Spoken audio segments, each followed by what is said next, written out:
it's me, Erin. Thanks for joining us on the More Love podcast. Do not tell Rebecca, but this podcast is about empathy. She likes people to think she's dead inside, but the truth is she's a big-time feeler who has truly helped me uncover that empathy is my superpower. Oh, here she comes. Hey, bestie. Hi, love. What are you doing? Oh, just getting ready to host a podcast. A podcast? About what? Life. Our life as best friends, who are more like sisters. Ah, yay! I love us, and I can't wait to share our stories with the world. Especially the ones that involve us pushing each other, right? To be our most authentic selves. Oh, man. Okay. That whole intro is a lie. What part? This podcast is about empathy. No, it's not. We never talk. That actually was the plan. I know. I wanted it to be about empathy. Erin wanted it to be about empathy, and then Rebecca's like, hold my beer. I got other plans for this podcast. Hold my beer? Hold my beer. You think it's about empathy? I don't want to talk about deep shit. She doesn't want to talk about anything. You just have to. Yeah, You have to decode. You have to read between the lines. It's very subtle. Yeah. That's right. Very, very subtle. That's right. Don't tell Rebecca this podcast is about empathy. If that is just dreams there. That was what I really thought was going to happen. People really feel for you when they watch this. They're like, oh, they're trying. So hard. Right. Yeah, it's so true. Or Erin has the best intentions for this podcast, and then there's Rebecca. I mean... I went back and listened to that one episode where I was talking to you and Scott about something, and both of you just kept dodging the questions over and over and over again. I was like, I just want to be really clear. Do you remember how I said we were going to talk about the feelings associated with this? And I don't think you two can get your shit together at all to have this conversation. No. You ping-ponging ideas past each other about things not at all related. Even when you force me to do it. I know. I don't want to do it. I know. Which is... I know. Abort. Abort. Oh, my God. How's that coffee? It's really good. Is it? Yeah. I would give you some, but you call it nut coffee. I'm so parched over here. Would you like some? No. You can have it. Gross. It's your red eye coffee. How long's that been in your refrigerator? 14 days? No, I just got this one. Oh. I haven't been home. Mark, this weekend, he got this cold brew coffee with caramel in it. And he was like, this is not it. I really thought this is what it was going to be. And last week it was a lot better, and it's not. So he drank probably 6 sips out of it. And then he goes, do you want me to save this so you can give it to Rebecca on Monday? And I said, she probably would drink it too. And that's disgusting. No, I wouldn't drink it because it's probably sweet. No, it is. Well, true. It is sweet. But you wouldn't care that it was like 3 days old? 4 days old? No. Doesn't the ice melt and like really change the flavor? I just put more ice in. Ugh. It's not it. These things cost $5. And then Mark follows it up with, see, I listened to the podcast. Like, oh, that's really sweet. I appreciate that. Thank you. Philip has never listened to it. Ever. Not once. But he tells us he will. Right. Yeah, I got to get around. I'm busy. When I have time. I'm busy. I just got a lot going on. So funny. Okay. You got any good stories from us from your my trip? Past few weeks away? I haven't been away for a few weeks. Well, but I don't really have any good stories, but it was a lot of fun. Oh. It was a lot of fun, and the Keys are absolutely beautiful. The Florida Keys, I mean, you can't go there and not feel something. You know, what's funny, I talked to my boss. Sunburn? No. It was actually quite lovely. It wasn't even like boiling hot. Yeah. It was just a good time. It was beautiful. And my boss called me on the way in this morning, and we were just talking, and I said, I can't decide. Every retreat is different, right? And I said, I can't decide if it's your leadership or where you're at mentally and how you facilitate the room, or where the men are, or the location. But this one in particular felt cleansing and grounding, and I don't know what it was. We did breath work and yoga on the beach at sunset. Yep. And I didn't do it. No. I stood in the hut and hid and watched everybody. No. But you and your heels and weren't doing any yoga and breath work. On the sand. Yeah. But what was so cool about it was like a little bit breezy And so it felt like, you know how like if you're in the shower and you try to like wash away intentions and you're physically okay, you didn't. You can't because I've never done this. No, but because but you have to turn the right way in the shower. Right, okay, but we don't use that as an opportunity to cleanse our soul. It's fine. Okay, well, no. Okay, well, but I'm with you in spirit of what you're talking about. So, but on the beach with the wind, like it's just a different environment than doing it in a stagnant room, right? And so that was really cool, and that's how we kicked off the event, which I think set a tone. And then we just had a lot of fun. It was really great. One of the guys brought his boat. It's not a boat. It's a yacht. Oh, yeah. It's a yacht. Yeah. He brought his yacht with his full crew, his full staff. Oh. Mm-hmm. And during all the breaks and, you know, when we weren't in quote unquote session, he would take different guys out on experiences. And then he did a deep sea fishing trip. And then he brought cigars and everybody. I mean, there were 60 people, so you couldn't put 60 people on the boat, but they put a lot. And it just... He came up to me and he's like, thank you for letting me do this. Oh. And I said, no, thank you for offering. He goes, this is how I feel of service. He's like, I want to give this experience to people. It was so nice. Have you ever been deep sea fishing? Not deep sea. So fun. Not deep sea. I have to load myself with up Dramamine. with Dramamine, like something fierce. But these guys had the best time. But it's awesome. Yeah. It's a whole different experience when you're pulling those beasts in from down under. Yeah. It's crazy. And then so I organized 14 charters plus his boat, and they all went fishing on Thursday morning. And then they brought everything they caught back, and we went to restaurants, and the restaurants cooked their fish. Oh. Yeah. It's called Hook and Cook. What? Hook and Cook. So they cooked their fish, and I went and met one of the groups. And so I ate their fish, and it was just like this really cool primal experience. Yeah. Of like, we caught that. Yeah. We caught it. Very manly. Yeah. Caught that fish. I caught that fish. Yeah. And it was very good. Its head off. Yeah. And I don't think they filleted it. No, I'm 100% positive they did not. You got to take a big bite out of it, like right when you pull it from the sea. Oh, yeah. When it's alive. Oh, yeah. Yeah, while it's still moving. Yeah. One guy caught a barracuda. Those don't eat very well. I mean, they eat you. But what, barracudas? Yeah, they're... Oh, no, I don't think they're cooked poisonous. that one. Yeah, you can't eat and those. then another person caught a shark, and that particular captain had the shark utensils that they could like bring it up or whatever, because you just cut the line and let it go because it's a shark.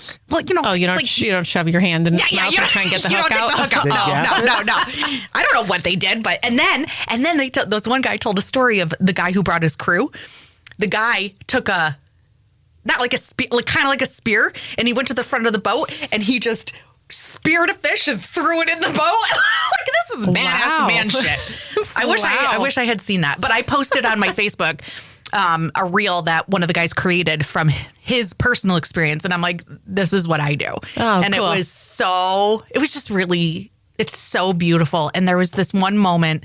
I'm normally not in the room because I'm a woman, and I do not want these men to feel weird, right? And frankly, I don't want to feel weird. But I happened to be in the room during this one presentation. He had a guest speaker come in, and he did almost like what Kim did for our podcast. Yeah. And took him down a forgiveness meditation, I guess we'll call it. Yeah.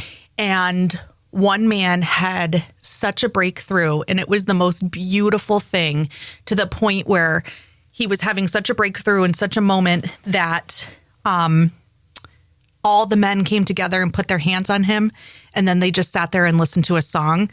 And it was the most beautiful, touching moment and of healing for this person. And he had such a transformative experience, and he then wrote this beautiful letter, and it was just so healing and so touching. And I didn't grow up with a lot of men in my life, so to see this type of vulnerability and connection and want to grow and just be the best human is so beautiful, with the context of, I want to be the best dad because I want to raise my children to be whole. And it's just so nice. And what's funny was this entire retreat was focused on boundaries.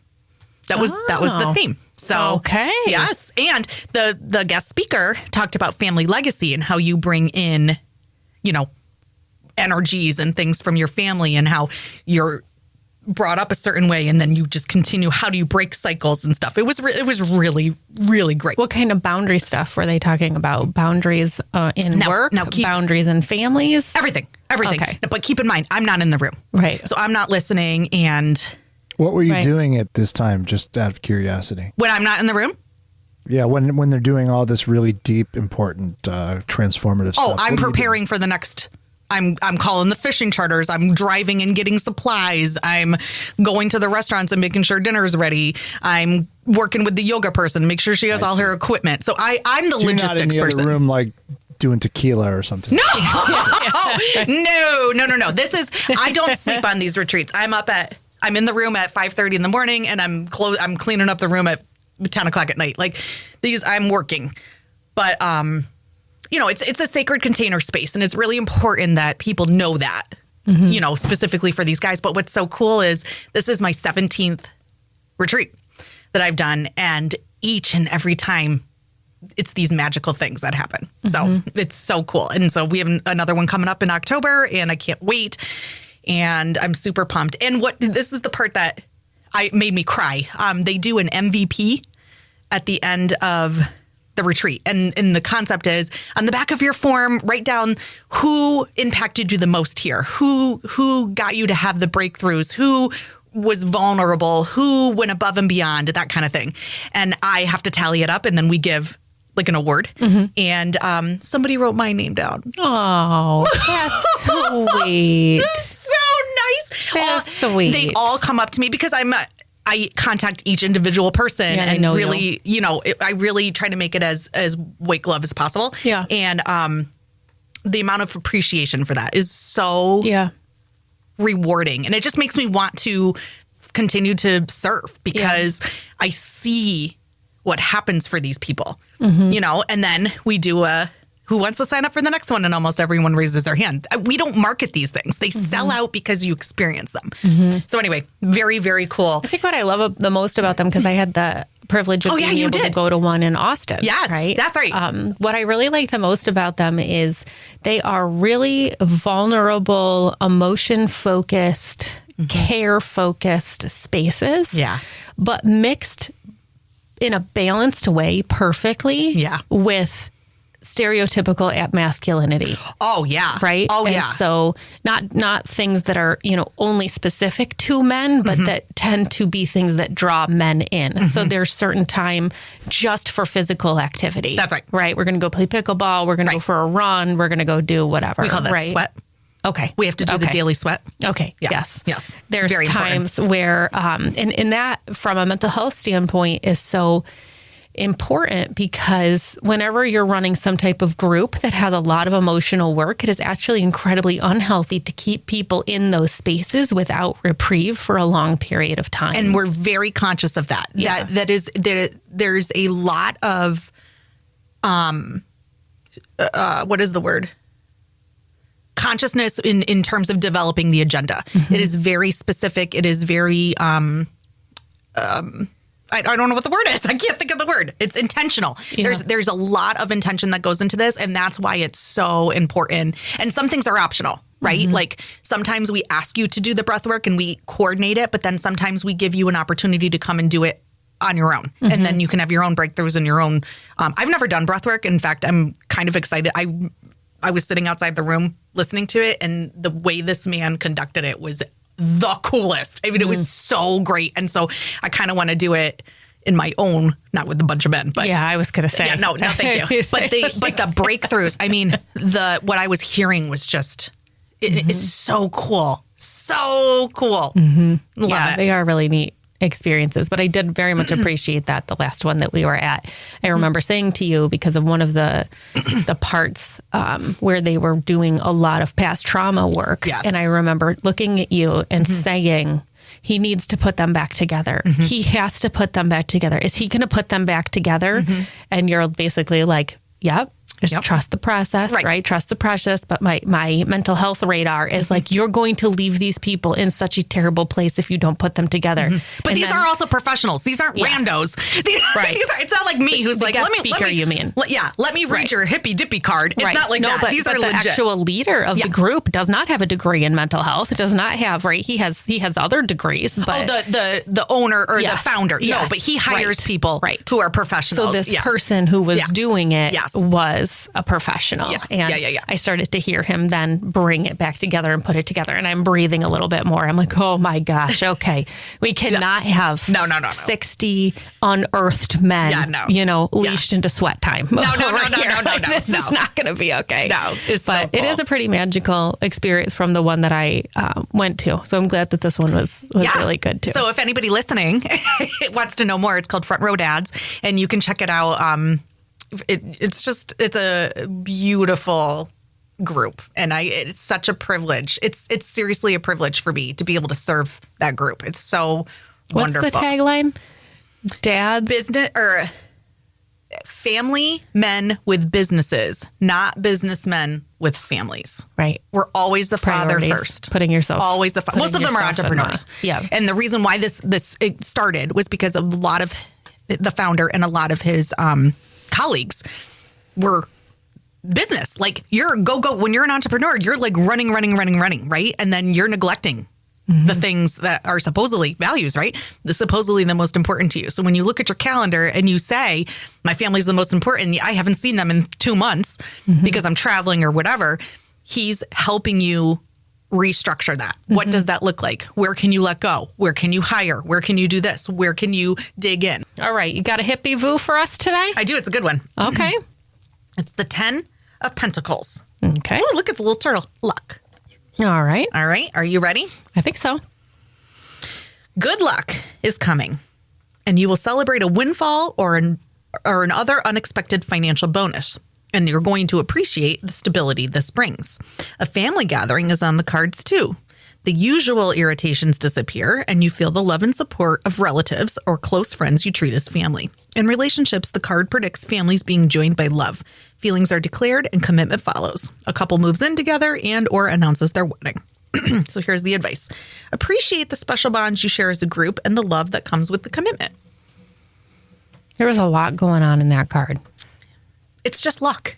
It means good things. It's happiness. Good things are going to happen. I've heard that we're going to get a bonus. I heard that family's coming to visit. I heard someone's getting married. I heard that we need those are options. Oh. Those are like, this could mean this. This could mean this. And so it's a positive thing. It's just happy. Just in general, good things are coming. Good things are coming. Okay. Yep. You know who good things aren't coming for? Who? The DA. Sandra Doorley. Oh, well. I mean, woo, to our listeners not in Rochester, New York, our DA here. Oh, she's local? Oh, she sure is. She is an elected official and has been elected many times. And she is, you'll hear it for yourself. She'll say, I'm the DA. I'm not a DA. I'm the DA. Okay. So she's our DA here. Our DA here in Rochester, New York. Chief Law Enforcement Officer of our county. Monroe. Yes.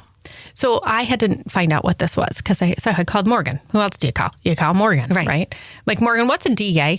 The district attorney. Well, the district attorney is basically, it's a lawyer who then works essentially for, I think she said, the governor, because they make sure that the state laws are, they are the prosecutor on the side of the state, basically. Okay. And so I said, well, what do you mean? She's like, well, if someone gets killed, in the city, then essentially New York State's laws have been violated. And so the DA determines, is this the case that we're going to take on? So it would be person who did the shooting against New York State. And the DA represents the New York State. Yes. Yes. And they also work with the police to help develop the case and get, make sure that they have all the proper evidence and make sure all that stuff is a big deal properly so that it doesn't get thrown out. Huge. They have to be working like this with law enforcement, fingers entwined, because they are the people they who are intimately involved with the law. That they give them, yes. Oh, they know very ins much and outs. so. Very much At least they should.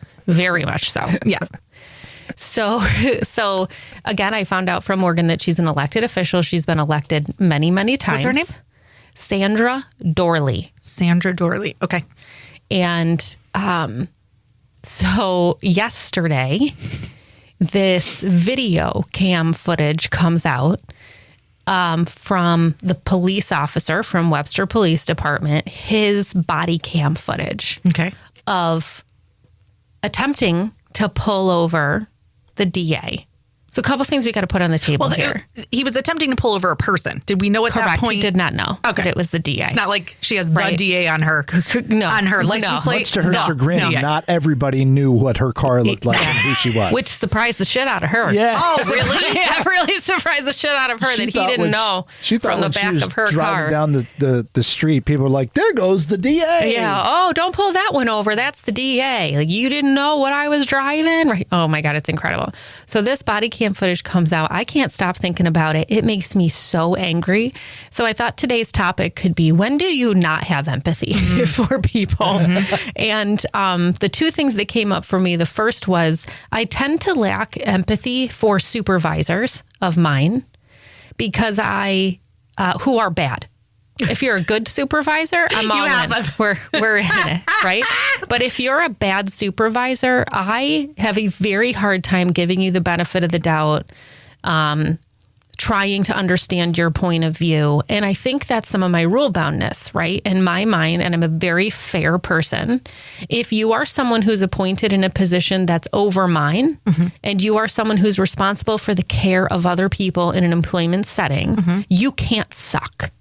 That's a good point. If you suck, I have no empathy for that. And I will continue to come for you when you continue to do things that are unfair, unjust, that don't have rationale to them, that don't make sense, right? I can get behind any supervisor who says, I understand that might be complicated to understand, but there are a few reasons behind the scenes related to politics, related to whatever, that will not come out in this conversation, but I want you to know that that's part of the rationale. Right. That's okay, because it at least gives me the idea that you have the wherewithal up here in your brain to have worked through some of that, right? So it's fascinating to me that is one of my areas. How many stories do I have of times where I have laid the smack down with supervisors? I know. And girl, I don't look back. I know. And it makes me very uncomfortable. She'll call and tell me a story. I'm like, what? You said what?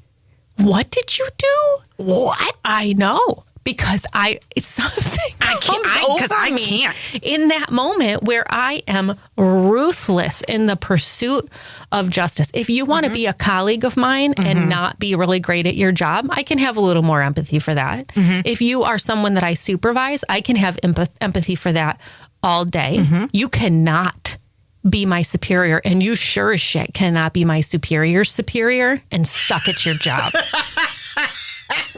You can not. I can't. I'm getting fired up just thinking about it. Just stop talking. I can't. It makes me so angry. I have so many names flying through my head right now that I just want to throw out here.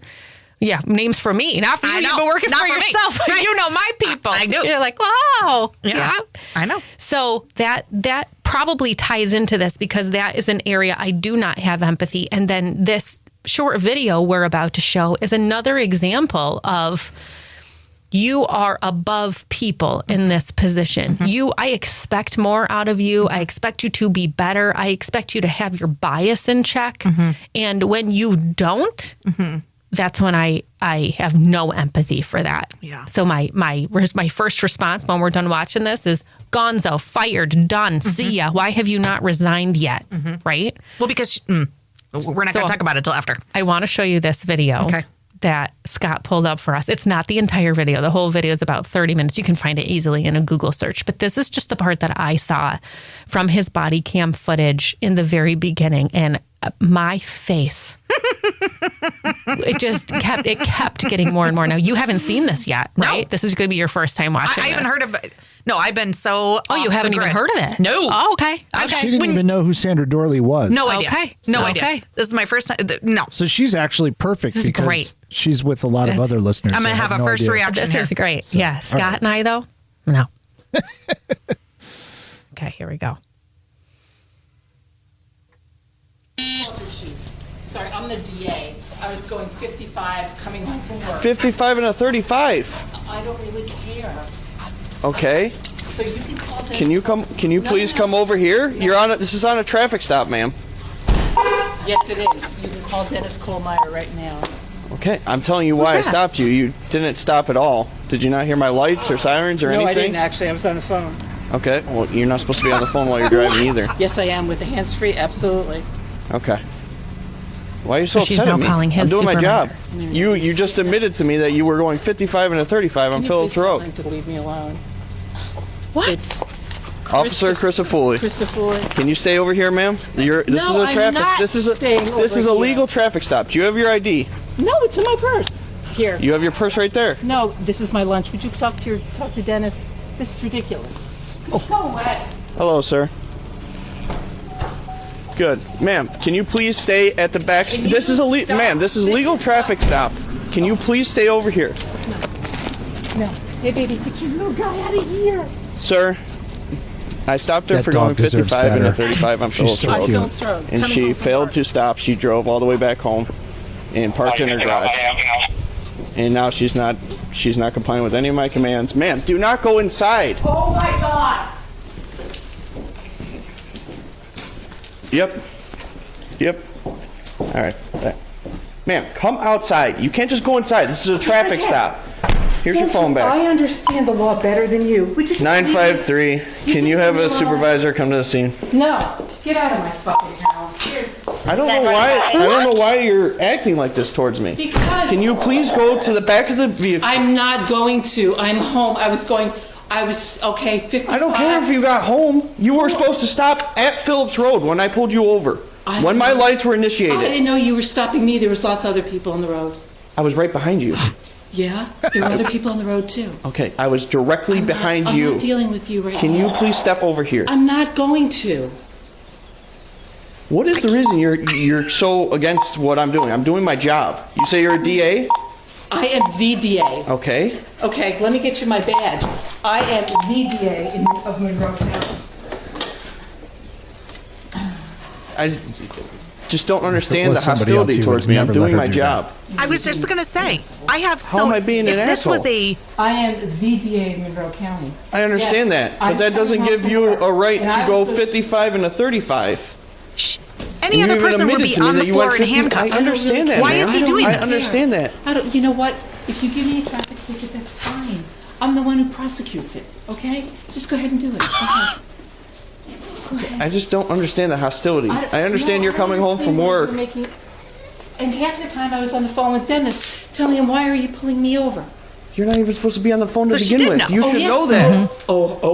I'm You can stop it there, hands-free? Scott. Absolutely. Okay. Now I want to read you Okay. If it is her hands-free, statement. that's great.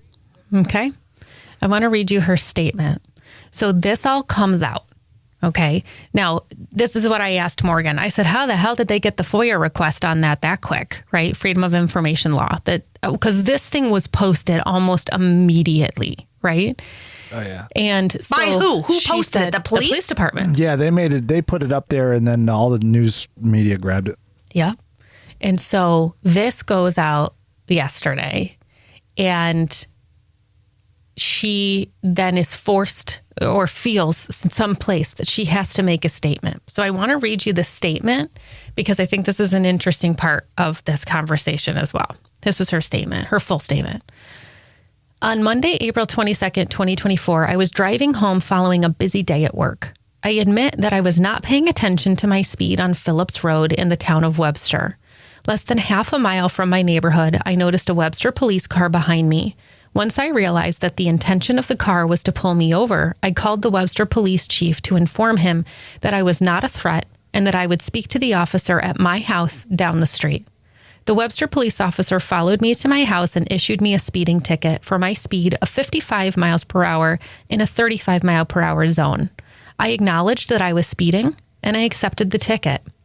By 1 p.m. the following day, I pled guilty and sent the ticket to the Webster Town Court because I believe in accepting responsibility for my actions and had no intention of using my position to receive a benefit.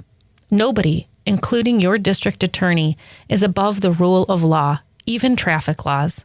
Nobody who knows me understands, or anybody who knows me understands without a doubt that I have dedicated my 33-year career to the safety of this community. My work to ensure the safety and respect of law enforcement is well proven over time. I stand by my work and I stand by my commitment to the public safety of Monroe County. Absolutely not. She left out a lot. Not. She left out a lot. She broke numerous laws. Yep. Any other person. Yep. Never, that the officer wouldn't have treated him the same way. Could you imagine if that was a black man? I was going to say that, but I'm like, is that appropriate? It's the truth. Forget it. If that was a black man, they would have been shot. Dead. Shot. They would have thrown the stop sticks out before they even got to his house. Correct. And they would never have allowed him to go to his house. No. They never would have allowed him to get out of the car like that. They never would have allowed him to go back into his car over and over again to get whatever they were getting from the passenger side seat. It could have been a gun. The first thing I thought is she getting a gun? Right? No way. No way in that entire... They would never have let the talking back happen. No, I'm not doing that. Right. You want any other... So whose fault is it? Is it hers or is it the police officer? No, it's hers. Well, yeah, but why was the police officer allowing her to do any of that? Both. Oh, yeah. So, actually, so the police officer... He should have arrested her immediately. Can you even imagine? Absolutely. Imagine. The first thing I thought, that was all the things going through my head. It would be with him. It would be for him. I mean, he did... Under the circumstances, I think he did a pretty good job of trying to figure out what was up versus what's down. Because imagine what's coming at him, right? He's like, okay, she's calling my supervisor. Okay, I still have to do my job. Okay, she didn't pull over when I told her to pull over. But okay, if it was a black man, he would have still... No, yeah, but when you mix politics into the whole duty of a police officer, it gets... We've seen these stories before because we all watch all those shows, right? So my wife and I watched the body cam show. I think there's like 8 seasons of it or something. And this happened, can't remember where, but it was the mayor. And the mayor got pulled over and he was drinking. And he was like calling the chief and saying, hey, da-da-da. And eventually he had to concede and, plead guilty and all that kind of stuff. And he eventually... I think he even got reelected somehow, but I feel bad for the officers in that situation because they're like, they understand, all right, this person technically is my boss and they're in charge, but at the same time, I got a job to do. But also, it's the aspect of this woman, I'm asking her to do something and she's not doing it. Yeah. And now I have to make decisions in the moment. Do I pull my gun? Right. Do I grab her? Do I tase her? Do I grab her by the arms and throw her down? This is, again, it's a traffic stop, but it's a traffic stop that's escalated. Well, right? And he's at her house. Right. She is broken. And he even says that. He's like, you continue to break laws that she should be well aware of. Well, if you're the DA. And at one point in the video, I don't know if it happened here, but she said, I'm well aware of the laws. I know the laws better than you do. Yeah. And when the supervisor shows up, he starts telling her, Sandra, you know this. Oh, I didn't see any part with the supervisor that showed up. Did you see that part, Scott? Yeah. Okay. So what happened then? Basically, you want me to play it? Sure. Yeah. This is the supervisor. Oh, here he comes. Walking up. Who's stopping her for? She's going 55 and 35 on Phillips. She didn't stop at all. Decided to drive home. Called the chief. I know it's getting to be a big deal. Jeff's here, so let Jeff take care of it. All right, bye. And she's on the phone. Hi, I'll talk to Jeff. Jeff. Okay. I was just on the phone with the chief. Okay. I'm the supervisor with her right now, so... Okay, sorry. I didn't want to pull over on Phillips Road. It was just, I figured I'd just pull into my driveway. Okay. Well, and I called Dennis and I said, that's me that they're trying to stop. Okay. So that's the end of story. Okay. But you should know better, right? I was speeding. I know that. Okay. So why didn't you just stop like you're supposed to? Because I didn't feel like stopping on Phillips Road at 5:30. That's not your choice. You know that. Well, I made it my choice. Okay. Well, Now you made it a bigger deal than it needed to be. It's a really bigger deal. And when people start coming, it's a much bigger deal. Well, you caused that, Sandra. What do you want us to do? Not do our job because it's you? No, it's fine. I said, write me a ticket. But I was just saying, I was not going to stop at Phelps Road at 5:30. Okay, well, you broke another law because of that, right? So you should know better.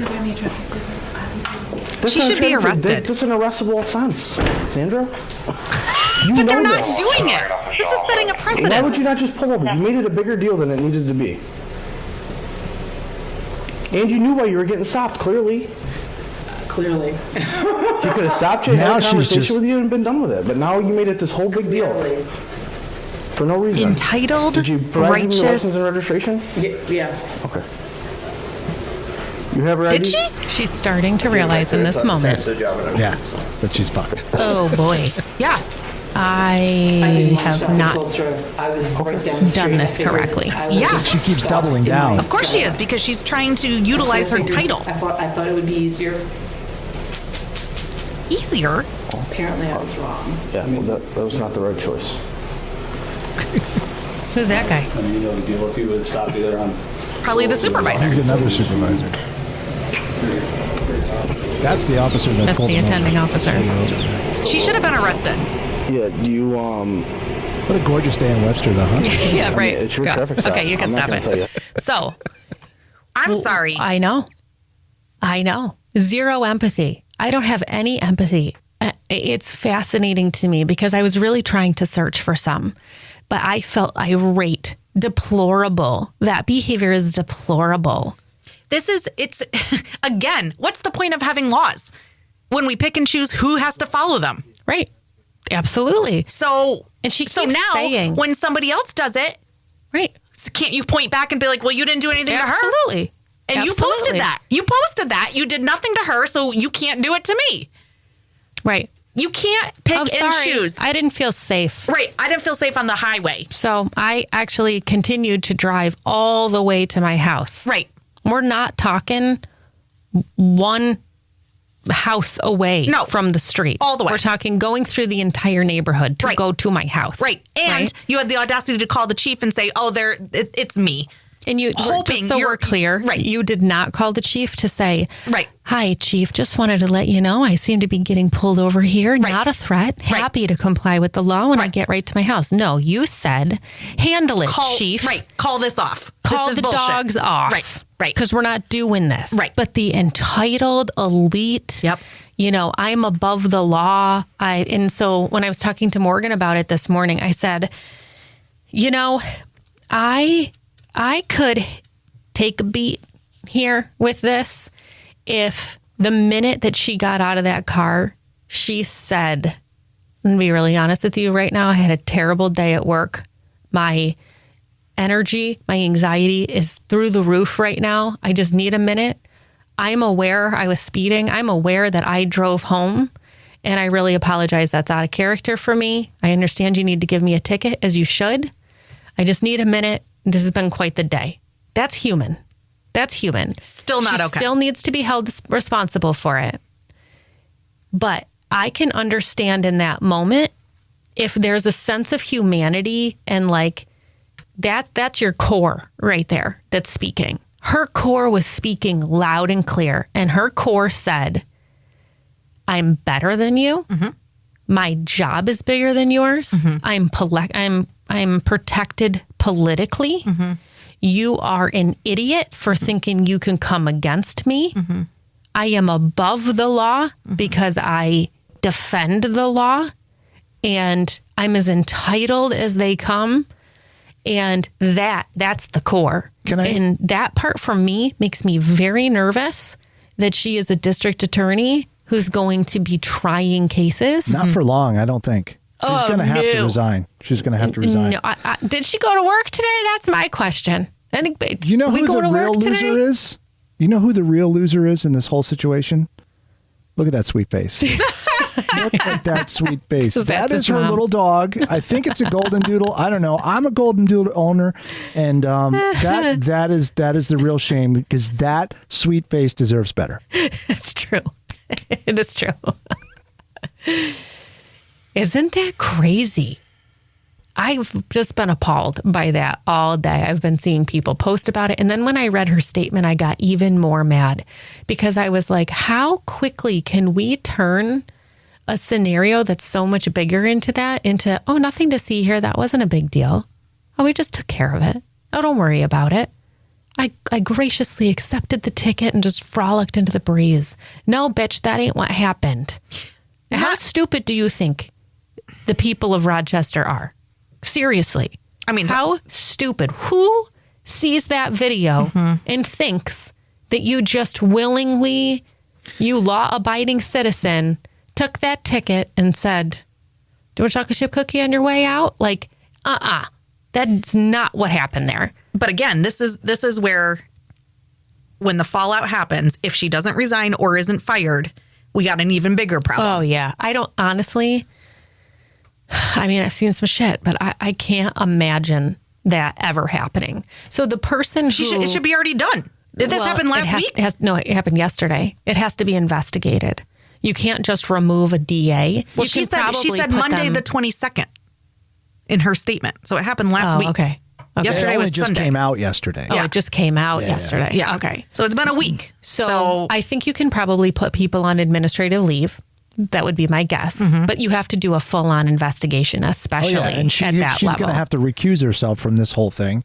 And the assistant DA, or they're going to have to appoint a special counsel. Morgan thinks it's the governor who makes the decision. Yeah. It's actually the governor. That's true. Yep. I don't think they have the best of the best relationship either, but I think that it's the governor who makes the final decision. And here's where politics is not going to help, because anyone who, I don't care how much you supported her in the past, you cannot support this action and like with a straight face. But this is where the humanness comes in, right? Because people... What? I think that people will... I don't know what's going to happen. This is my first time seeing it. I want to see the whole thing.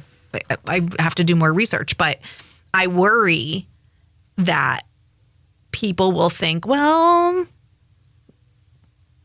rough day at the office? No. Well, you just said you would have empathy for her if she had gotten out of the car and said and owned it. I would have still wanted her held responsible. Oh, yeah. I would have still, but what I would have been able to get behind a little bit more is the ability for her to be able to accept in that moment that she did all of the things that she did. That I could have, a human connection to that. Sure.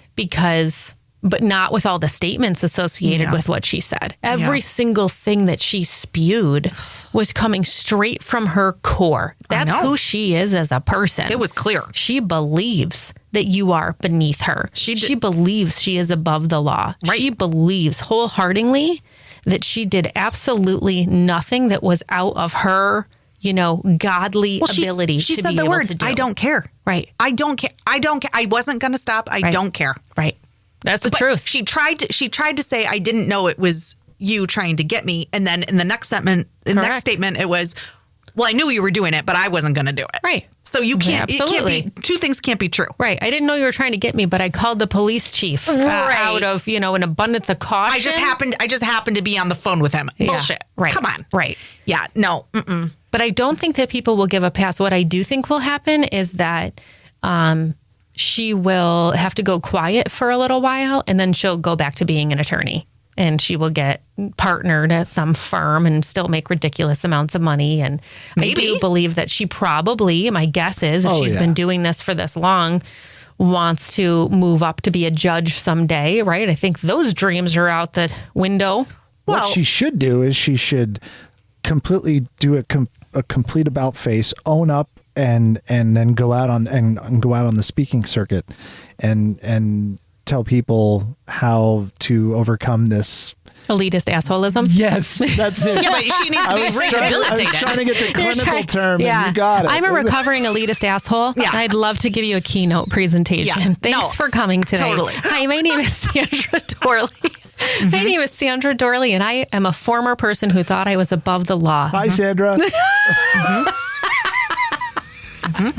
And now I'm here giving speeches for $1,000 a pop to the rest of you to remind you, please don't be an elitist asshole. Change your core. There's my wave. I loved that. Me too. Isn't empathy amazing? Well, we're amazing. I don't know about all this empathy stuff. That's fine. I accept you wherever you are. Oh, God. I love you. I love you too. And if you love us, please like and subscribe to More Love, the Power of Empathy podcast, wherever you get your podcasts. See you next time.